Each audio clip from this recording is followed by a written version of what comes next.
Hi, I'm Lenata Wenzel. We're dealing with question 3 now, which is the capital gains tax question. I'm going to show you how I would approach a question like this in the exam conditions. But it's very important that you know the formulas that you need to use. And then you merely apply the information that is given in the question to complete your answer. But it's important that you have a structure to this question. Please don't only jot down calculations all over the place, hoping to get marks, because if it's not part of a specific calculation, we can't really allocate any marks. So please have a structure when you do this question. And also, it's not worthwhile just to dot down the information, the amounts that is given in the question, like for instance, the market value and the time apportionment base cost.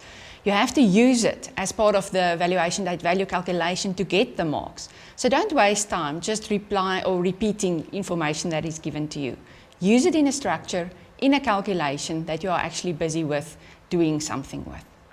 So let's look at question 3. It has, let's look at the required part first. It has an A and a B part. We're first going to look at part A. And the required portion says, calculate the taxable capital gain or loss for the 2050 year of assessment. So we know we're working towards the taxable capital gain. So if we think about capital gains tax, take a step back. The assets, when the company sells the assets, they have to calculate the capital gain. If they sell more than one asset, you do the capital gain calc for each asset. How do we do the capital gains calc? It's the adjusted proceeds less the base cost. And each of those elements has specific formulas to calculate it. So you calculate the capital gain for each asset, and then you add them together. You deduct the loss, and you multiply it by the inclusion rate, and then you get to the taxable capital gain that they are asking us for. So let's look at the question again. What information do they give us? They tell us about the company. It's a manufacturing company. This will influence the capital allowances, but the capital allowances is given in the question. Then it says it's a small business corporation. Again, it will influence the capital allowances, but for the second year module, we give the allowances. And then it tells us about the year end. So then the question goes further to say that they have an office building and they have a manufacturing machine. Both of these assets were sold or broke down or stolen during the year. So we have 2 assets that we need to calculate. And then the last part tells us about the assessed capital loss brought forward. And this we will use at the end when we do the calculation. So now we know the background, we know where we want to get to. So let's start then with the first asset. If we read about the office building, it says it sold an office building on which no allowances were claimed. So let's first stop there. If the allowances were not claimed, it means that there will be no recoupment, because there is only a recoupment when allowances were claimed, the asset was sold, and now you have to recover the allowances that was claimed previously. So in this case, there's no recoupment, and in this case then, your adjusted proceeds will be the selling price.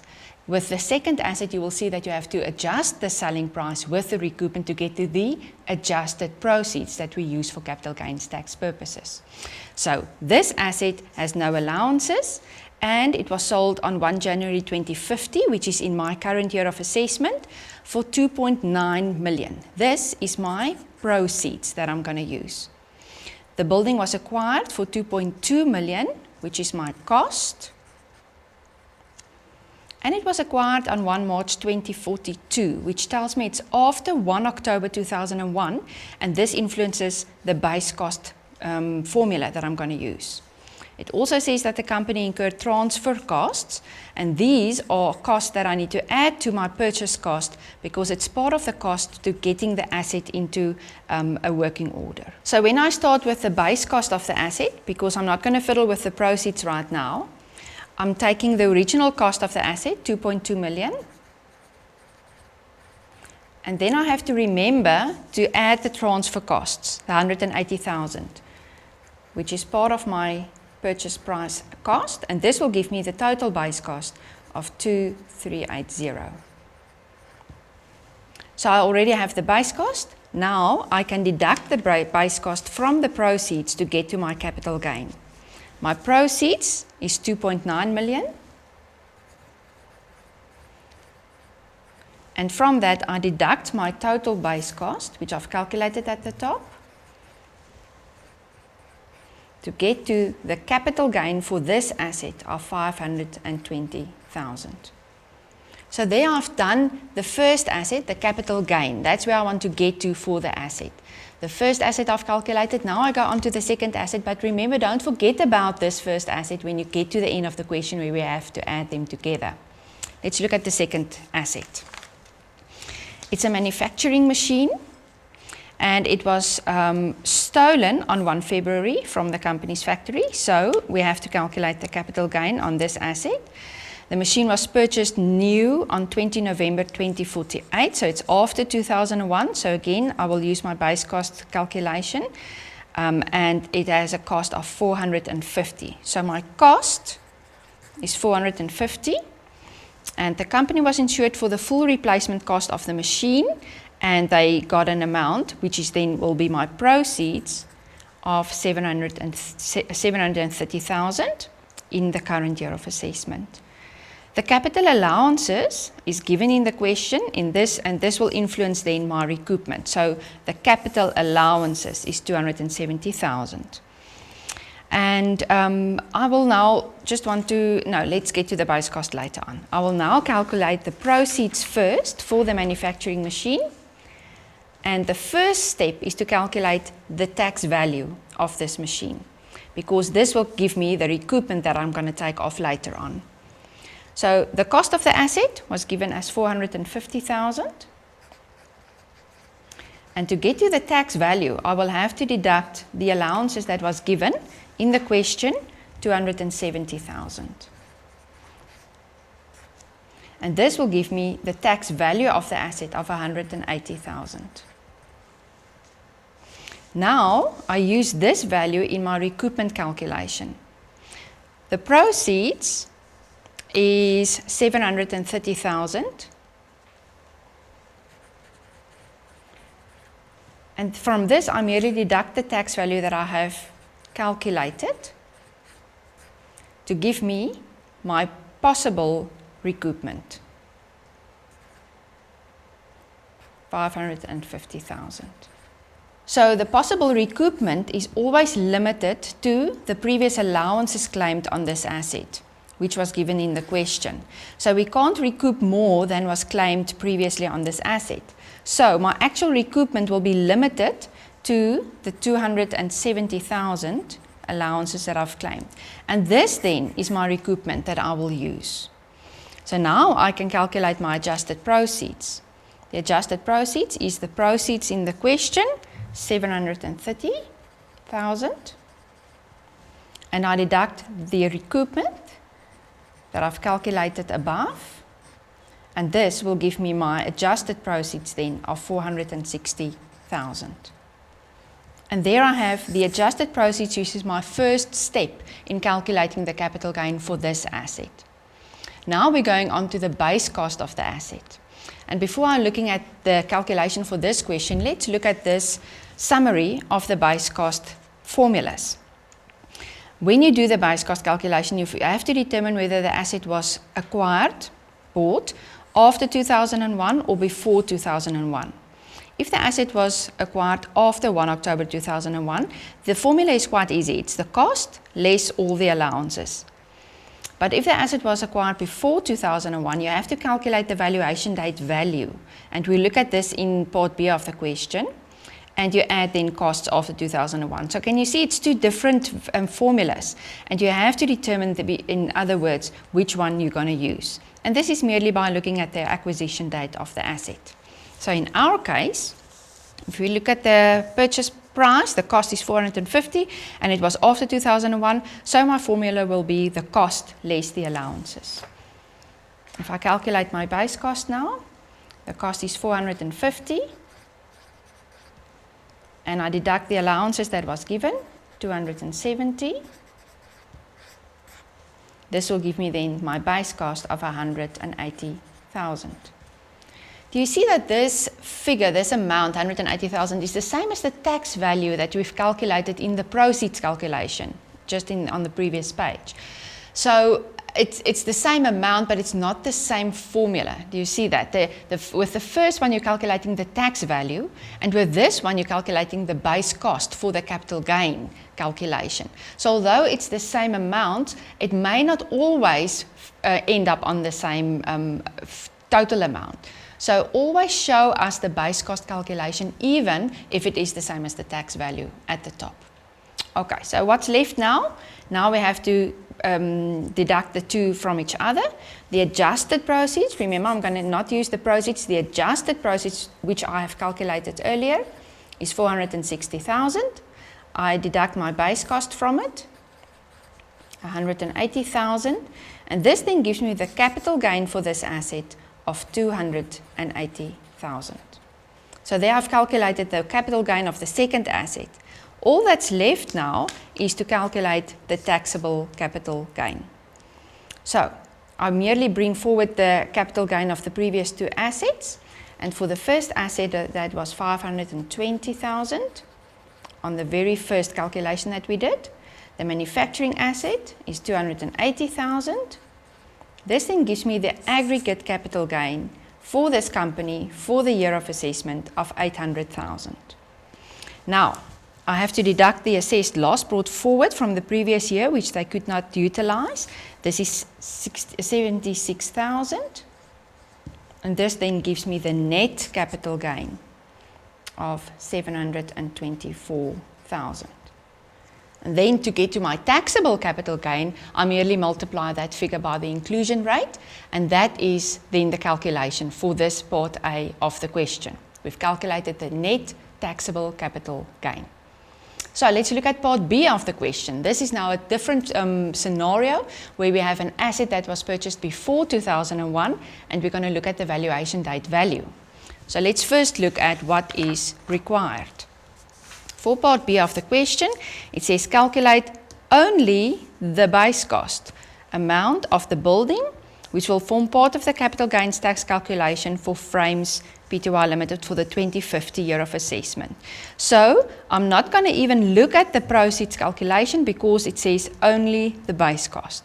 So now that I know what I'm dealing with, let's have a glance at the question. It says Frames, this is now a different company.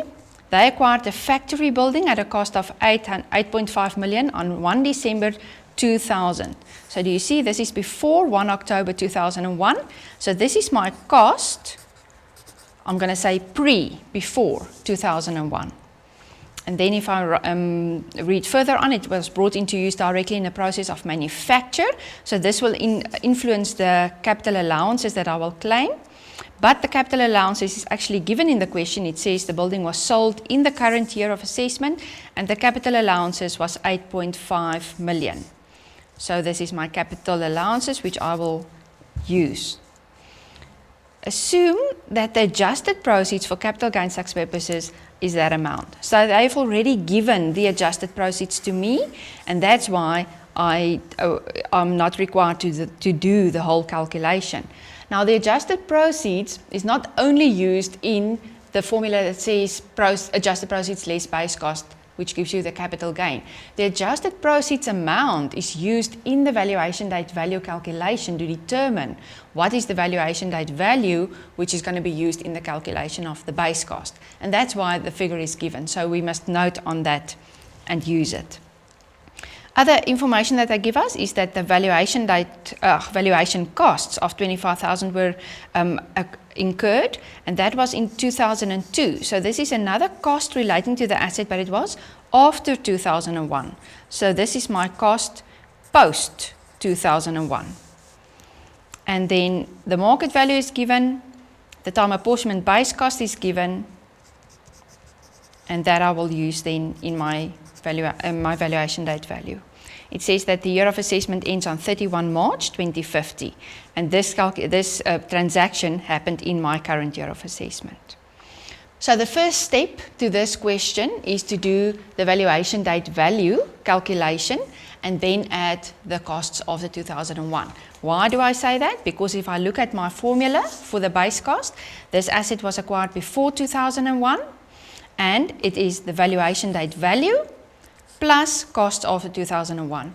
The valuation date value is paragraph 26 or paragraph 27. These paragraphs determines or give you guidance on which value to use. But in this second year module, we only use paragraph 26, but even though you are not going to use paragraph 27, we want to teach you how to approach a question like this, even if you go on with a third year's module, or when you do a calculation like this in practice. So you have to determine whether paragraph 26 is applicable or not.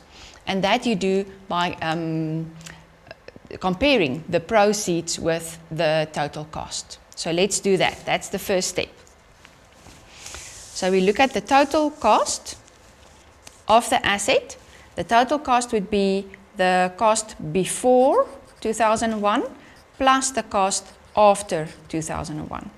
The cost before, we've noted there, is 8.5 million. But remember, we must always take off the capital allowances. And they have calculated, or they have given me the capital allowances of 8.5 million. So the before cost is actually 0 because we've claimed the whole amount. And that is then my total before cost plus my total after cost. I've indicated the cost after 2001 is, where's that amount now? The 25,000 valuation costs. So therefore my total expenditure is 0 plus 25. In other words, it's 25,000. That's my total cost.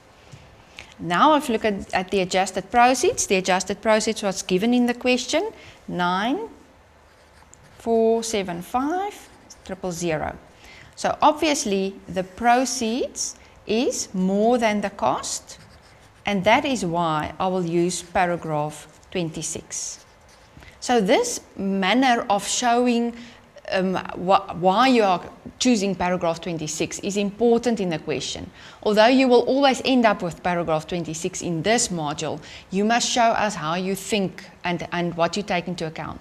All the costs before and after, and compare that with the adjusted proceeds. Maybe you had to calculate the adjusted proceeds in a different question, so that then you will use that amount and compare the two. And then show us use the paragraph 26 because proceeds is greater than the total cost. So now we go on to the calculation of the valuation date value.